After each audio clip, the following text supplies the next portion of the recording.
알아두면 쓸모있는 슈리베다 건강 백과 8번째 시간입니다. 오늘의 주제는 얼마 전 국내 1위암을 탈환한 폐암에 대한 이야기입니다. 자, 보시는 것처럼 폐암이 국내 암 발병률 1위를 달성했습니다. 그리고 남녀 구분 없이 사망률 또한 1위를 기록하고 있습니다. 여기서 가장 중요하게 보아야 할 사실은 여성 폐암 신규 환자는 10,000명을 육박하고 있고 그 중에 90%는 비흡연자라는 사실입니다. 전통적으로 폐암이라는 것이 흡연하는 사람에게 굉장히 위험한 암으로서 인식이 되어 왔지만 그 중에서 흡연율도 굉장히 떨어지는 여성분들의 신규암 환자가 폭발적으로 증가하고 있다는 것은 우리 생활 속에서 폐암을 유발하는 인자가 늘어나고 있다는 것이기 때문에 주의 깊게 봐야 할 대목입니다.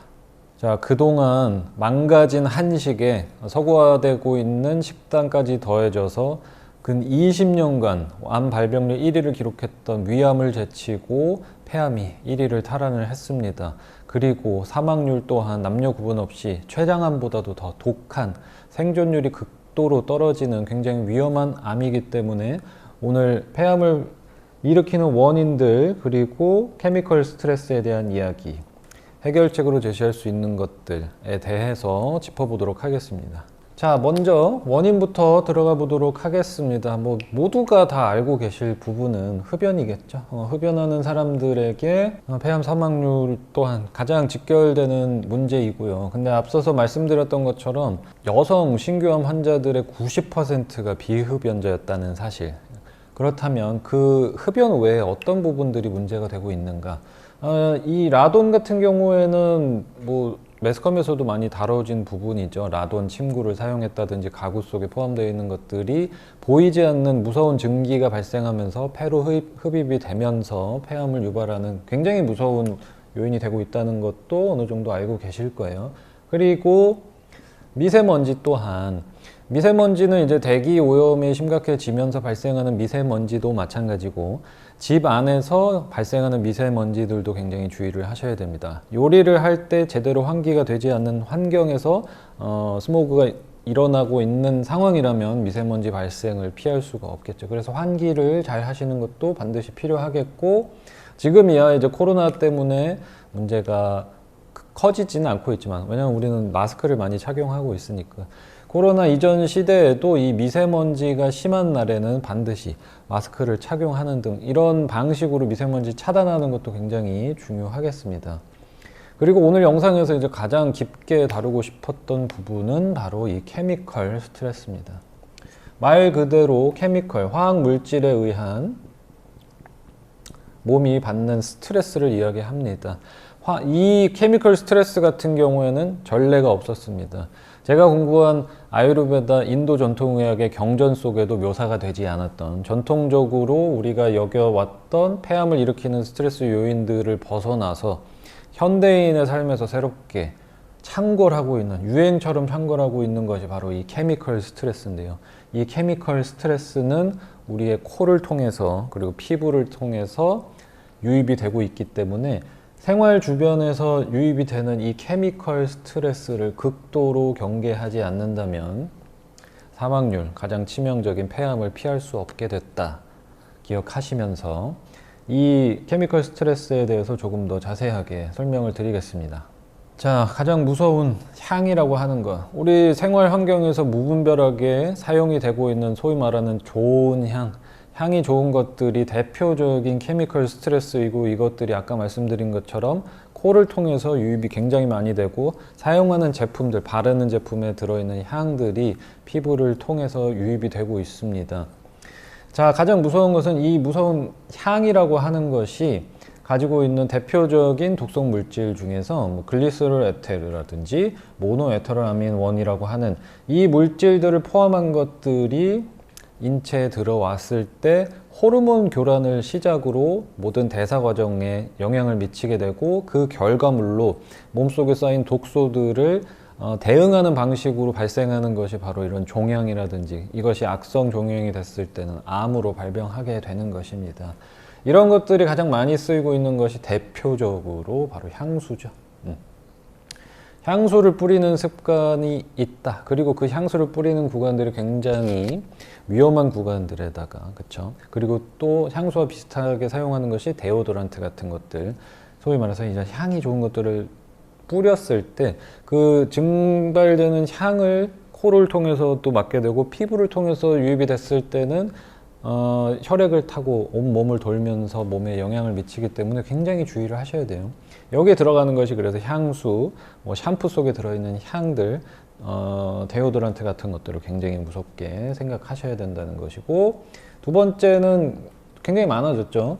그러니까 이 컨셉을 잘 이해를 하셨으면 좋겠습니다. 무서운 향이라고 부르는 이유가 여러분들께서 집안 환경을 그리고 뭐 개인의 위생을 위해서 쓰이고 있는 그 좋은 향기들이 굉장히 무섭기 때문에 집안에서 쓰고 있는 뭐 디퓨저라든지 향초를 태우는 것이라든지 인센스 스틱을 태우는 것들, 이런 것들이 이제 환기가 제대로 되지 않는 상태에서 사용하는 것도 무섭지만 환기를 아무리 잘 시킨다고 하더라도 이런 것들이 집안에 두고 사용하셨을 때는 바닥이나 뭐 벽 쪽으로도 다 묻어 있기 때문에 가장 먼저 하셔야 될 것은 사용하지 않는 방법밖에 없습니다. 그리고 치우고 나서 집안을 한번 벽까지 바닥까지 물걸레질을 통해서 한 번씩 다 청소를 해 주셔야 이런 케미컬 스트레스로부터 자유로울 수 있다는 거 알아두셨으면 좋겠고요. 뭐 차에 있는 방향제 또한 마찬가지죠. 그리고 한 가지 더 주의해야 할 것은 바로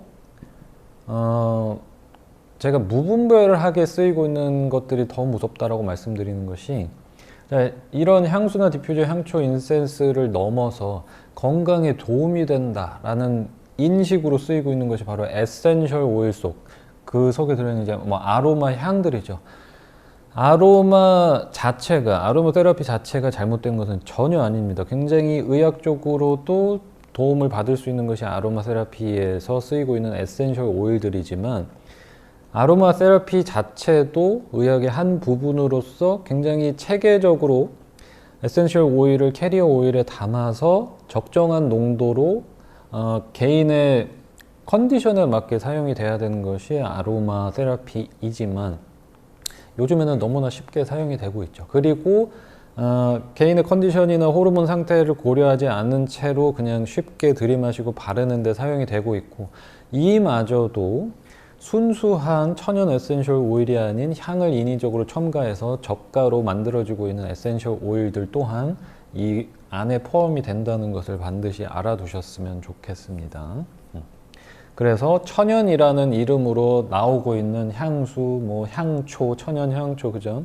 이런 것들을 가장 경계를 많이 하셔야 돼요. 자, 그러면 해결책으로 들어가 보겠습니다. 당연히 가장 선행이 되어야 할 것은 케미컬 스트레스를 주변에서 차단시키는 것, 이것을 먼저 하시고 그 다음에 1등으로 하실 수 있는 것이 바로 운동입니다.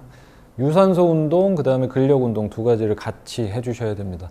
건강한 폐 기능, 뭐 흉벽과 횡격막이 활발하게 올바르게 작동할 수 있을 때 폐 안에 쌓이는 것들도 배출이 가능해지고 폐가 건강해질 수 있기 때문에 유산소 운동과 근력 운동은 필수가 되겠습니다.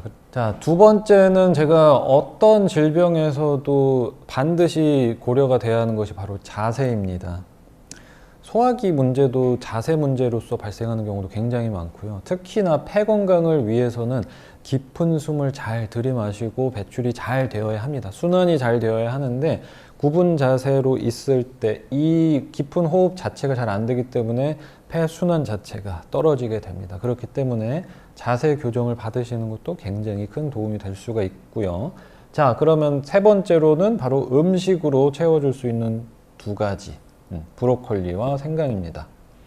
자, 브로콜리는 대표적인 폐 건강 그리고 점막 건강을 증진시킬 수 있는 십자합과 채소의 대표적인 예죠.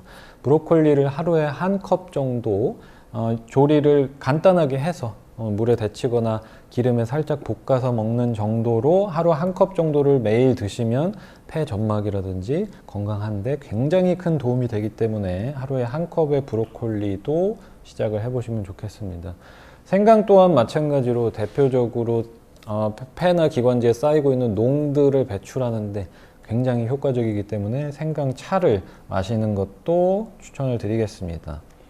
다음 비디오에서는 저희가 브로콜리와 생강으로 만들어서 즐길 수 있는 레시피도 한번 보여드리도록 하겠습니다. 자, 마지막으로 드리고 싶은 이야기는 소중한 자기 자신 몸을 가지고 모험하지 않으셨으면 좋겠습니다. 분명히 이 영상을 보시면서 납득이 안 가는 부분도 있을 수 있습니다. 향수를 좀 뿌린다고 해서 집에다 디퓨저 향초 놓고 사는 사람들 전부 다 그렇게 살고 있는데, 그죠? 데오드란트를 꾸준히 써왔고 아로마 오일도 나 건강하게 만들어 줬는데 무슨 소릴까 하면서 납득이 안 가실 수 있습니다. 이렇게 치명적인 케미컬 스트레스 한번 받았다는 것으로 바로 폐암으로 연결을 시켜서 원인과 결과로 잡을 수는 없습니다. 왜 그러냐 하면 현대 과학보다 인간의 몸이 훨씬 더 복잡한 체계이기 때문에 그렇습니다. 앞서서 말씀드렸던 것처럼 이 케미컬 스트레스라고 하는 것은 전례가 없었습니다. 아유르베다 경전에도 적혀 있지 않았고 대부분의 고대 의학 서적들에서 묘사가 되지 않았던 것이 이 케미컬 스트레스입니다. 굉장히 역사가 짧고 우리 생활 주변으로 유입이 된 지 얼마 되지 않았죠. 그런 이유 때문에 우리가 받아들이기에 이것이 굉장히 치명적이기 때문에 중단해야 된다는 사실을 받아들이기가 어렵다는 것을 너무나도 잘 알고 있습니다. 하지만 이 케미컬 스트레스의 가장 무서운 점은 양이 적더라도 그 노출 기간이 짧더라도 여러분들이 가지고 태어난 유전적인 정보라든지 선천적으로 약하게 태어난 부분들, 이 인자에 따라서 어떤 사람에게는 무서운 폐암이 발병을 할 수도 있고 어떤 사람은 몇 년, 수십 년이 지나서도 암이 발병하지 않는 경우가 있습니다. 그렇기 때문에 제가 꼭 드리고 싶은 말씀이 모험하지 마셨으면 좋겠습니다. 자, 이전 세대들과 비교해서 생각을 해보셔도 좋아요. 역사상 이런 세대는 없었단 말이죠. 샴푸로 향이 나는 샴푸와 폼 클렌저와 여러 가지 물질들로 씻고 향이 좋으라고 옷에도 섬유유연제를 뿌려서 세탁을 하고 그 옷을 또 입고 그 위에다가 향수도 뿌리고 주변 환경은 향이 나는 제품들로 가득가득 채워서 살고 있고, 그죠? 음식 속에도 이런 케미컬 스트레스가 포함되는 마당에 주변 환경까지, 그리고 내 몸에도 전부 다 처음부터 끝까지 좋은 향, 좋은 향, 좋은 향, 이런 것들이 폐암이 가장 폭발적으로 발병하고 있는 원인이 아닐까 싶습니다. 이렇게 무서운 케미컬 스트레스를 본인의 건강을 두고 모험하지 마시고 자료가 부족하다는 이유로, 결과를 내 눈으로 직접 보지 못했다는 이유로 도전하지 마시고 스스로를 조금 아끼셨으면 좋겠습니다. 오늘 슈리베다 알쓸백과 8번째 시간 폐암은 여기서 마무리를 하겠습니다. 주변에 케미컬 스트레스가 있는지 한번 찾아보시고 그것부터 제거하는 것에서부터 건강을 찾아가시기 바랍니다. 감사합니다.